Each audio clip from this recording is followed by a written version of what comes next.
Kaimere is a competitive place, with fauna converging from two continents, a huge island, a land bridge to the massive land of Hyrule, and, of course, constant harvests from Earth. The known world is an ecological arena. Large dinosaurs often have the advantage in that, at least from Earth, there isn't much in the way of new competition, at least for breeding adults. Native mammals of Kaimere don't have this luxury. Some carnivorans, like leopards, uku bear, and hyenas, have absolutely thrived with abundant populations throughout the known world. This month, we will meet 4 carnivorans who haven't fared as well. Certainly not winners of the ecological lottery, but none are extinct thanks to making a home away from the niches or territory of the aforementioned heavy hitters. As we discussed last week, Arvel is effectively separated by a very high mountain range which renders its southern quarter of the continent arid and cold, and its northern range humid and hot. What is not often discussed is that this mountain range, being a higher temperate elevation but well watered by the mountains channeling storms throughout much of their distance, means that there is a third region. Though there are a few independent settlements and hunter-gatherer bands, it is not suitable land for agriculture, and not many humans call it home. Likewise, this humid and uneven terrain is unwelcoming to many of the enormous and dangerous animals so iconic to Kaimere's more familiar lowlands. In these lush but isolated and unwelcoming habitats, it should be no surprise that there have been many sanctuaries for a wide variety of endemic fauna. One of these is the Carnivoran or Dwarf Panda. The ancestors of this animal arrived from Asia 1.5 million years ago, same as the other 2 carnivorans we've discussed in this series so far. Like their modern relative, the giant panda, the dwarf panda is a specialist in bamboo. Not all prehistoric pandas were bamboo specialists.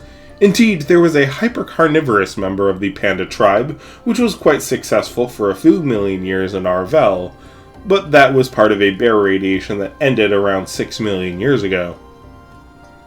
As on Earth, specializing in bamboo seems to have helped the dwarf panda avoid competition with the rising star of the bear family, the uku bear, thought to share ancestry with the Asiatic black bear.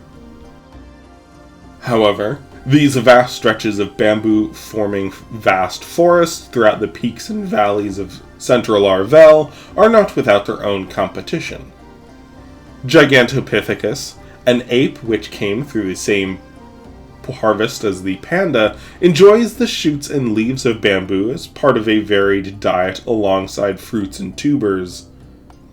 The panda specializing, combined with their small size, means that they can live alongside these huge apes, and indeed seems to enjoy feeding beside them. Once smaller shoots are consumed in an area, the enormous ape can tear down stalks. They have their share, but plenty falls to the ground. The messy feeding of these highland apes supports a wide range of animals, the pandas included. Hugor, a calicotherium of the highlands, prefers leaves and fruit, but will sometimes browse in bamboo forests with similar benefit to the pandas underfoot. A more direct and problematic competitor is one which has been in Arvel for a whole lot longer, the Elasmarian genus Arundiparphagus. The largest and most powerful species, called the gu, is a bamboo specialist. They have a very powerful beak, which is not only possessing a strong cutting edge along the jaw, but a chisel at the front. Little can compare to their ability to process bamboo.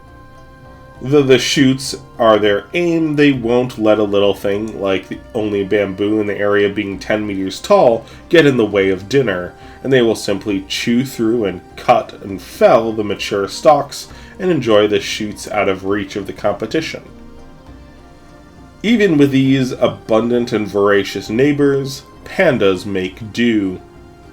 Though they certainly seem to prefer the company of the great apes, they will also be found living alongside flocks of gu.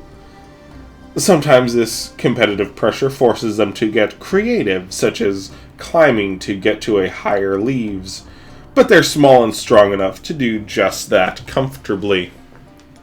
Arvel bamboo grows extremely fast, and as long as there's enough water, which there usually is, there's often enough to go around. Living with these flocks, or with giant apes, means pandas have some protection from the predators in and around their weight class, like panthers and cockatrice. Even so, some pandas prefer to live on their own.